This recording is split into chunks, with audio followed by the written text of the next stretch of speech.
সবাইকে ওয়েলকাম করছি সিএনআই নিয়মিত আয়োজন সিএনআই টাইমসে। আমরা সবাই জানি education is the backbone of nation. শিক্ষাই জাতির মেরুদণ্ড। আধুনিক, সুস্থ এবং সুন্দর শিক্ষা ব্যবস্থা ছাড়া একটি জাতি, একটি দেশ কখনোই কিন্তু সামনের দিকে এগিয়ে যেতে পারে না।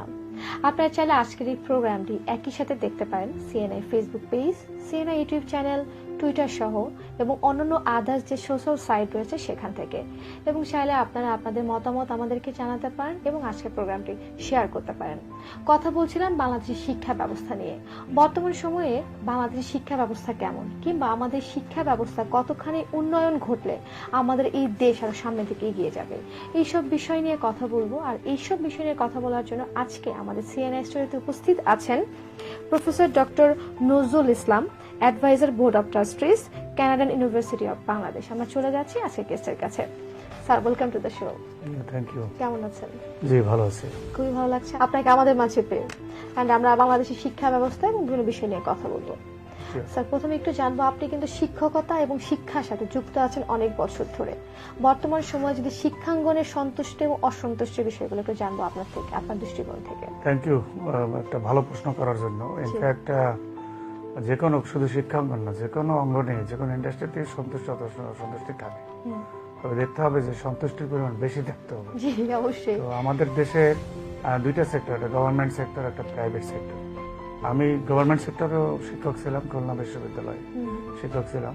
আবার প্রাইভেট সেক্টরেও আমি শিক্ষক আছি। আমি নর্থ সাউথে কাজ করেছি, ব্র্যাক বিশ্ববিদ্যালয়ে কাজ করেছি, ইস্ট ওয়েস্ট বিশ্ববিদ্যালয়ে ডিন ছিলাম বিজনেস স্কুলে। তো অসন্তুষ্টি আছে, তবে অসন্তুষ্টির দিকটা আসলে মেইনলি ছাত্রছাত্রীদের দিক থেকেই বেশি অসন্তুষ্টি আমরা দেখি। যেমন প্রাইভেট বিশ্ববিদ্যালয়গুলি বাংলাদেশে যেভাবে ডেভেলপ করেছে, অনেক বিশ্ববিদ্যালয় অলরেডি তাদের নিজস্ব ক্যাম্পাস এবং বিভিন্ন রকম ফ্যাসিলিটিস, ল্যাব ইত্যাদি ডেভেলপ করছে। বাট দু একটা ইউনিভার্সিটি হয়তো এখন পর্যন্ত ওই রকম ডেভেলপ করতে পারে নাই। সেক্ষেত্রে একটা অসন্তুষ্টি থাকতে পারে। তবে আর একটা অসন্তুষ্টি হচ্ছে যে আমরা এখন বুঝতে হবে যে আমরা এখন গ্লোবাল ভিলেজে বাস করি। We are the citizens of this global village.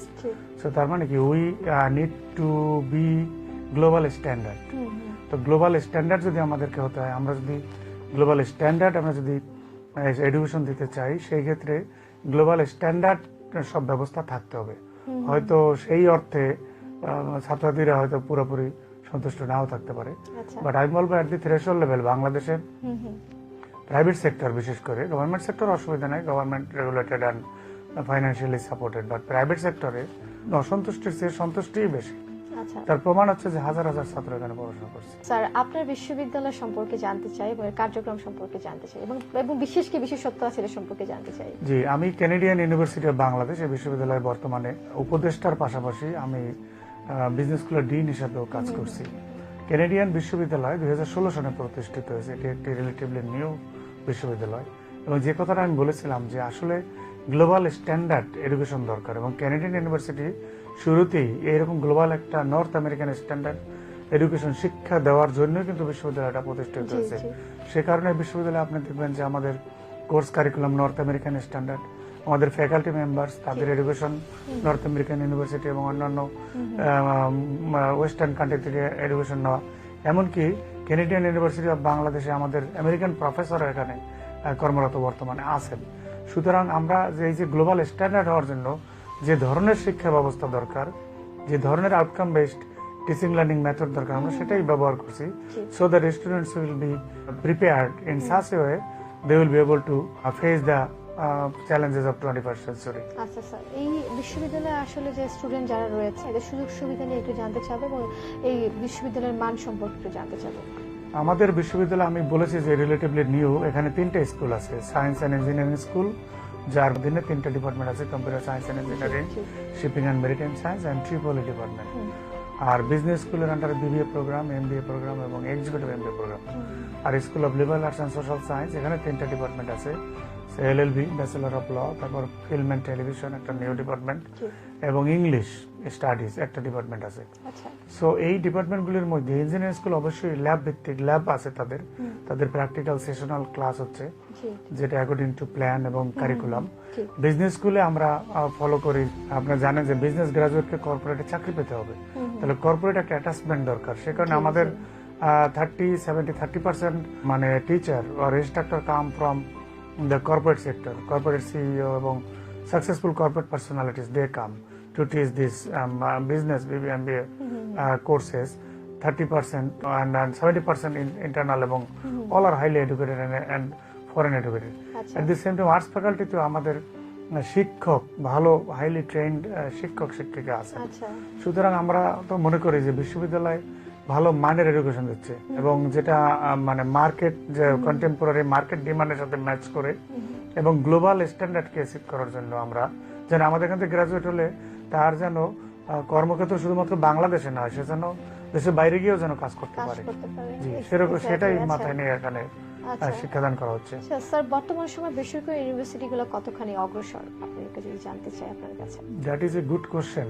বাংলাদেশে আপনি জানেন যে সরকারি বিশ্ববিদ্যালয়ের পাশাপাশি প্রাইভেট বিশ্ববিদ্যালয় প্রতিষ্ঠিত হয়েছে খুব বেশি দিন হয়নি, যদিও 106টা প্রাইভেট ইউনিভার্সিটি বর্তমানে বাংলাদেশে আছে। আমি বলবো যে ছাত্রদের যে চাপ, জনসংখ্যার যে চাপ, শিক্ষা নেওয়ার যে ছাত্রছাত্রী বা যারা আছে তাদের যে চাপ, সেই চাপ যদি আজকে প্রাইভেট বিশ্ববিদ্যালয় না হতো তাহলে চাপ নেওয়ার মতো কোনো জায়গা থাকতো না। এই ছাত্রগুলি সব বিদেশে চলে যেত। সরকারি ইউনিভার্সিটি খুবই সংকট আমাদের দেশে। মানে এত যত সিট দরকার তত সিট নাই, যে কারণে ওই যে গ্যাপ, সেই গ্যাপটা প্রাইভেট বিশ্ববিদ্যালয় ফুলফিল করছে এবং এই ছাত্রগুলি বাইরে না গিয়া এখন বিদেশের স্ট্যান্ডার্ড লেখাপড়া বাংলাদেশে করতে পারছে। বেসরকারি ইউনিভার্সিটি থেকে অনেকেই বলে যে বেসরকারি ইউনিভার্সিটি গ্রাজুয়েশন শেষ করার পর চাকরি পাওয়ার ক্ষেত্রে অনেকটা সমস্যার সম্মুখীন হতে হয়, এটাকে আপনি কিভাবে দেখছেন?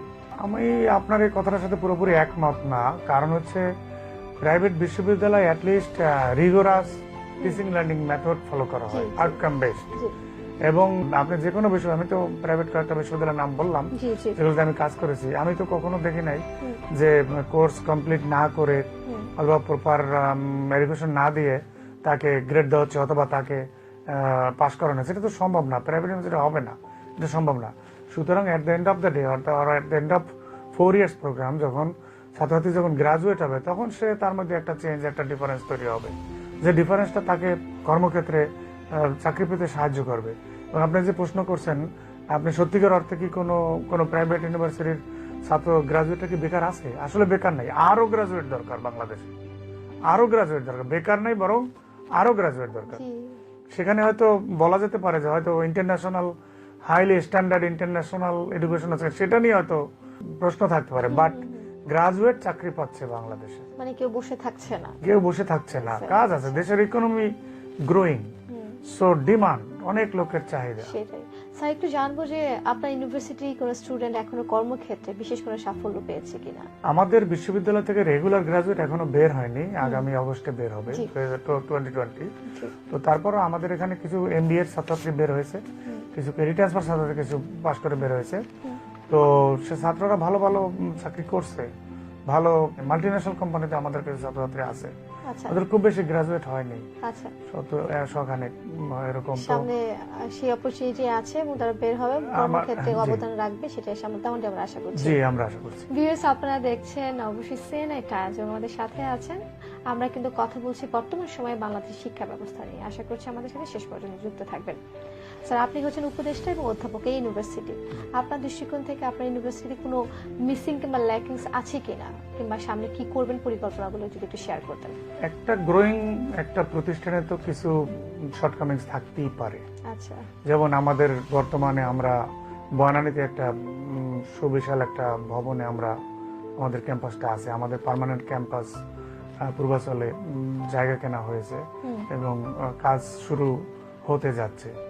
সো সেই হিসাবে ছাত্র, আমাদের যে পরিমাণ ছাত্র আমরা ভর্তি করছি, ফ্যাসিলিটিস সে অনুসারে ঠিকই আছে, কম নাই। আর একটা যেটা বললেন যে আমাদের ভবিষ্যৎ প্ল্যান, আমরা ভবিষ্যতে আমাদের পার্মানেন্ট ক্যাম্পাসে যাব ডেফিনেটলি, সেই প্ল্যান নিয়ে আমরা সামনে এগোচ্ছি। পার্মানেন্ট ক্যাম্পাসে কোথায় হচ্ছে? এটা পূর্বাচলে হচ্ছে, পূর্বাচলে 10 বিঘা জায়গা কেনা হয়েছে, ওখানে হচ্ছে 300 ফিট রাস্তা, নিজস্ব ক্যাম্পাস হতে যাচ্ছে। যদিও আমরা আরো বাইরে বিশ্ববিদ্যালয়ের আইন অনুসারে আরো কয়েক বছর আমরা থাকতে পারবো, তার আগে আমাদের পার্মানেন্ট ক্যাম্পাসে আমরা যাওয়ার প্ল্যান করছি।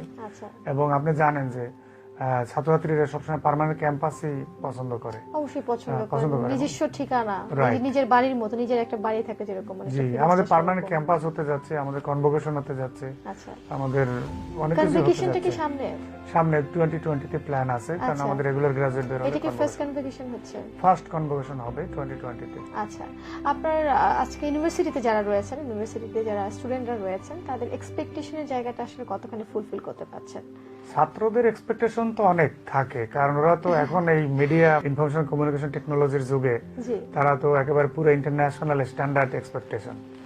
হ্যাঁ, ডেফিনেটলি আমরা চেষ্টা করছি, আমরা তো বলছি যে আমরা গ্লোবাল স্ট্যান্ডার্ড সবকিছু করতে চাচ্ছি। জি, সেই কারণে ক্যানাডিয়ান ইউনিভার্সিটি অফ বাংলাদেশ, অর্থাৎ north American Canadian curriculum, Canadian standard, Canadian teaching learning method, outcome based teaching learning method, value adding teaching learning method, সবকিছুই আমরা কিন্তু চেষ্টা করছি। জি, হ্যাঁ, হতে পারে যে আমাদের গ্রাজুয়েট বেরোনে, বাট গ্রাজুয়েট বেরোলে আমার তো ধারণা এরা ইন্টারন্যাশনাল স্ট্যান্ডার্ড গ্রাজুয়েট বেরোবে, এবং ছাত্রদের এক্সপেকটেশন অনুসারে লেখাপড়া হচ্ছে এখানে। এবং আপনি জানেন যে ক্যানাডিয়ান ইউনিভার্সিটি মানে টিউটোরিয়াল বেসড এডুকেশন, অর্থাৎ থিওরিটিক্যাল টিচিং এর পাশাপাশি প্র্যাকটিক্যালও ক্লাস হয়, সেখানে আচ্ছা। তাদেরকে প্র্যাকটিক্যালও শেখানো হচ্ছে, সো দ্যাট থিওরিটিক্যাল আন্ডারস্ট্যান্ডিং এর পাশাপাশি তারা যেন এটা ব্যবহারও করতে পারে, সেরকম একটা ব্যবস্থাও আছে। স্যার কানাডা ইউনিভার্সিটি থেকে দেশের বাইরে থেকে কোনো স্টুডেন্ট আসছে কিনা পড়াশোনার জন্য?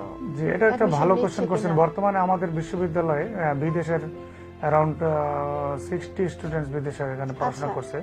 বলছি আমরা ইন্টারন্যাশনাল, বাইরের অনেক ছাত্রছাত্রীরা আসে, আচ্ছা। আগ্রহ দেখাচ্ছে, আচ্ছা, তো আসছে, খুবই good so sign, হ্যাঁ। international, জি, জি, এটা তো খুবই বুঝতেই ভালো। পারছেন যখন বিদেশি ছাত্রছাত্রী ক্লাসে থাকে তখন ইংলিশ সেটা একটা ইউনিভার্সিটি যখন ছাড়া লেখা দেওয়া যায় ইন্টারন্যাশনাল না। মানের যাবে, হ্যাঁ, ভালো একটা মানের দিকে যাবে, তখনই কিন্তু বাইরের থেকে স্টুডেন্টরা তাদেরকে অ্যাট্রাক্ট করবে যে আমরা ইউনিভার্সিটি অ্যাডমিশন নেব। ব্যাপারটা কিন্তু এরকমই। রাইট। স্যার বর্তমান সময়ে যে শিক্ষা ব্যবস্থা বাংলাদেশে, অনেক ধরনের এটা নিয়ে রিউমার আছে যে বাংলাদেশে রাজনীতি ঢুকে যাচ্ছে শিক্ষা ব্যবস্থার মধ্যে, অনেক ধরনের ল্যাকিংস আছে, ল্যাকিংস থাকবেই। তো আপনার কাছে যদি জানি যে বর্তমান সময়ে শিক্ষা ব্যবস্থা নিয়ে আপনার সন্তুষ্ট, আপনি যখন বলছিলেন ওই সময়টাতে, কি করলে শিক্ষা ব্যবস্থাকে সামনে এগিয়ে নেওয়া যায়? আসলে অনেক কথা তো মানুষ বলে, কিন্তু আমি মনে করি, আমি গত 2004 সাল থেকে আমি প্রাইভেট সেক্টরে আছি, তার আগে গভর্নমেন্ট সেক্টর ছিলাম, খুলনা বিশ্ববিদ্যালয় জি, ছিলাম। জি। কিন্তু আমার কাছে যেটা মনে হয় যে আমরা we are growing very fast. শিক্ষা ব্যবস্থা কি ঠিক আছে নাকি চেঞ্জ Very করার কোনো fast. দরকার আছে? এটা তো চেঞ্জ করার কোনো সুযোগ নেই, কারণ আমি তো বললাম ইন্টারন্যাশনাল একটা স্ট্যান্ডার্ড আছে অলরেডি। তো আমাদের মানে এখানে স্যার, তো আমি নর্থ জানতে আমেরিকান চাই- কারিকুলামটাই না, ব্যবহার স্যার, করছে। শুধুমাত্র আপনার ইউনিভার্সিটি না, আমি জানতে চাচ্ছি সার্বিক প্রেক্ষাপটে বর্তমান সময়ে বাংলাদেশের শিক্ষা ব্যবস্থা। আমি বাংলাদেশের বিশেষ করে টার্সিয়ারি লেভেলের, যেটা ইউনিভার্সিটি লেভেলের শিক্ষা ব্যবস্থার যে কারিকুলাম, সেখানে কিন্তু কোনো সমস্যা নাই। আচ্ছা, হতে পারে শিক্ষা দানের ক্ষেত্রে কোনো ইনএডিকুয়েসি ল্যাক থাকতে পারে, but curriculum truly international curriculum. আচ্ছা, এর বাইরে তো শিক্ষাদান করলে হবে না। কিন্তু হয়তো যখন শিক্ষাদান করছে বিশ্ববিদ্যালয়, সেই ব্যবস্থার মধ্যে কোনো ল্যাক হয়তো কোনো কোনো বিশ্ববিদ্যালয় থাকতেও পারে। আচ্ছা, বাট আমার তো মনে হয় আমরা ভালো গ্রোয়িং, এবং বাংলাদেশ যেহেতু বিদেশি ছাত্ররা ইন্টারেস্ট দেখাচ্ছে, আমার তো মনে হয় বাংলাদেশ একটা ভালো শিক্ষার, এমনিতেই আমাদের আপনি জানেন ঢাকা বিশ্ববিদ্যালয় বুয়েট বিশ্বের নাম করা বিশ্ববিদ্যালয়ের মধ্যে এরা আছে, সেই হিসেবে প্রাইভেট বিশ্ববিদ্যালয় অলরেডি কিছু কিছু নাম করে ফেলছে। তো আচ্ছা। আমাদের এখানে লেখাপড়া না হলে তো এই নামটা হতো না। স্যার আপনার ইউনিভার্সিটি তো পলিটিক্স ফ্রি প্রাইভেট বিশ্ববিদ্যালয়ে কোনো পলিটিক্স নাই, নাই, আচ্ছা। রাজনীতি কিন্তু বর্তমান সময়ে যে পাবলিক ইউনিভার্সিটিগুলোতে পলিটিক্স বিভিন্ন বিষয়গুলো নিয়ে যে ঘটনাগুলো ঘটছে, আপনার দৃষ্টিকোণ থেকে আসলে রাজনীতিটা কি নিষিদ্ধ করা উচিত কিনা? এখন এটা একটা কঠিন প্রশ্ন, এটার উত্তর আমি জানি না। তবে আমার কাছে মনে হয় যে ছাত্রছাত্রীরা বিশ্ববিদ্যালয়ে আসে পড়াশোনা করার জন্য, শিক্ষা নেওয়ার জন্য, এবং তাকে পড়াশোনা করানো উচিত এবং শিক্ষা দেওয়া উচিত, so that he or she can build his or her career. কারণ তার ক্যারিয়ার গঠনের সাথে মানে পড়াশোনা দিকে ফোকাস করা উচিত। জি, তার ক্যারিয়ার গঠনের সাথে তার নিজের ক্যারিয়ার, ভবিষ্যৎ জড়িত, তার ফ্যামিলি জড়িত, দেশ ও জাতি জড়িত। তার future সুতরাং জড়িত, এখানে তো সবকিছু। অন্য কোনো কিছু তো ডমিনেন্ট হওয়ার কথা না, আচ্ছা। এখানে শিক্ষাটাই ডমিনেন্ট থাকাটা, এটাই তো আইডিয়ালিস্টিক, এটাই তো হওয়া উচিত। স্যার এত এত প্রাইভেট ইউনিভার্সিটি হচ্ছে আমাদের দেশে এবং পাবলিক ইউনিভার্সিটি তো আছেই পাশাপাশি, তারপরে কিন্তু বেকারত্বের হার এখনো যে কমেছে খুব একটা সেরকমটা না, কিন্তু কেন এই সমস্যাটা? বেকার এখন আপনি কাদেরকে বলবেন? আচ্ছা স্যার, অনেক বেকার আছে দেশে, বেকার হয়তো ওরা চাকরি করতে চায় না, আমার ইচ্ছা যে করে ধারণা। করে না। তবে আমার কাছে, আমি তো বললাম যে আসলে কিন্তু খুব কম ছাত্রছাত্রী গ্রাজুয়েট বেকার আছে আচ্ছা, যারা বিশ্ববিদ্যালয় লেভেলে পড়েছে। আমার জানা মতে, আমি তো অনেকগুলো বিশ্ববিদ্যালয়ে কাজ করলাম, ছাত্রছাত্রীরা আমার গ্রাজুয়েটরা কিন্তু ভেরি ফিউ, আচ্ছা, হয়তো নিজের এন্টারপ্রেনার হচ্ছে, বিজনেস শুরু করছে, সেটা তারা করতে পারে। কিন্তু চাকরি পাচ্ছে না, ঘুরছে, এরকম তো কেস তো আমার জানা নাই। আমি গত 25 বছর এই শিক্ষা ক্ষেত্রে আছি। আচ্ছা, মানে আপনার জানা মতে বাংলাদেশে বেকারত্বের সংখ্যাটা খুব কম এখন এই মুহূর্তে। মানে এই হাইলি এডুকেটেড বেকার, হাইলি এমনি এডুকেটেড বেকার তো আছে দেশে, কিন্তু এই যে বিশ্ববিদ্যালয়ে পড়ার পর বেকার থাকাটা, সেটার সংখ্যা কমই হবে। আচ্ছা, একজন অধ্যাপক এবং উপদেষ্টা, আপনার ইউনিভার্সিটি আপনি দুইটা পজিশনে কাজ করছেন। আপনার ইউনিভার্সিটিতে সামনে সুদূর প্রসারী কোন জায়গায় যেতে চান, কি করতে চান? লাস্ট একটা প্রশ্ন। ডেফিনেটলি আমরা তো বাংলাদেশের প্রাইভেট বিশ্ববিদ্যালয় হিসেবে বাংলাদেশে 1 নম্বর বিশ্ববিদ্যালয় হতে চাই প্রাইভেট আচ্ছা। সেক্টরে, এবং এট দি সেম টাইম এশিয়া প্যাসিফিকের মধ্যে 1 নম্বর হওয়া যায় কিনা। আচ্ছা, ডেফিনেটলি, যেহেতু আমরা ইন্টারন্যাশনালি সেভাবেই কাজ চিন্তা করা করছি, হচ্ছে। কাজ হ্যাঁ। করছি, জি, সেটাই আমাদের টার্গেট, এবং সেই অনুযায়ী আমাদের প্রিপারেশন সেরকমই। আচ্ছা। ইনশাআল্লাহ হয়তো আপনারা দেখবেন যখন যেহেতু graduate কানাডিয়ান বের হবে। ইউনিভার্সিটি অফ বাংলাদেশ, এটা কিন্তু নতুন একটা ইউনিভার্সিটি, হ্যাঁ, এটা প্রচারণার জন্য আসলে কোনো ধরনের পদক্ষেপ নিচ্ছেন কিনা, সামনে পদক্ষেপের ব্যাপারটা? জি, প্রচার তো করতে হবে, কারণ এখন তো এক্সপোজার ছাড়া তো কিছু হবে না। সেটাই। যে কোনো অর্গানাইজেশন তাকে তো মানুষের সামনে তুলে ধরতে হবে, প্রেজেন্ট করতে হবে। সেই হিসাবে আমাদেরও প্রচার প্রচারণা আছে, তবে আমরা যেটুকু করলে না করলেই নয়। যেমন ইন্টেলেকচুয়াল লেভেলে রিচ করার জন্য যা করা দরকার, আমরা জি, একটা প্রফেশনাল ওয়েতে আমরা প্রচার প্রচারণা আমাদের এখানে ধরেন যেটা আপনি বললেন যে ব্র্যান্ডিং বা কমিউনিকেশন এগুলি করা হচ্ছে। জি স্যার, আমরা আজকের প্রোগ্রামে একদমই শেষ পর্যায়ে চলে আসছি। স্যার, যদি এই মুহূর্তে দর্শক আছেন যারা আমাদেরকে দেখছেন, তাদের উদ্দেশ্যে যদি কিছু বলার থাকে, আপনার ইউনিভার্সিটি নিয়ে যদি কিছু বলার থাকে। আমি বলবো যে দর্শকদের উদ্দেশ্যে যে আপনারা ইন্টারন্যাশনাল মানের এডুকেশন যেখানে দেওয়া হচ্ছে আপনারা সেখানে পড়াশোনা করেন, কারণ পৃথিবীতে এখন আমরা গ্লোবাল ভিলেজে বাস করি, আমরা গ্লোবাল ভিলেজের সিটিজেন। সুতরাং আমাদেরকে গ্লোবাল স্ট্যান্ডার্ড এডুকেশন হতে হবে, গ্লোবাল স্ট্যান্ডার্ড হতে হবে। সেই কারণে আমি পটেনশিয়াল ছাত্রছাত্রীদের বলবো যে যেখানে গ্লোবাল স্ট্যান্ডার্ড এডুকেশন হচ্ছে, টিচিং লার্নিং মেথড আছে, যেখানে outcome based teaching learning method আছে, যেখানে পড়লে আপনি এন্টারপ্রেনারশিপ ডেভেলপ করতে পারবেন, সেখানেই আপনারা ভর্তি হন, সেখানে পড়াশোনা করেন, নিজের ক্যারিয়ার গড়ুন, নিজের পরিবারের হাল ধরুন এবং দেশ ও জাতির সেবায় নিজেকে নিয়োজিত করুন। স্যার, অনেক ধন্যবাদ মূল্যবান সময় আমাদেরকে দেওয়ার জন্য। অনেক ভালো থাকবেন। থ্যাংক ইউ, আপনাকে ধন্যবাদ।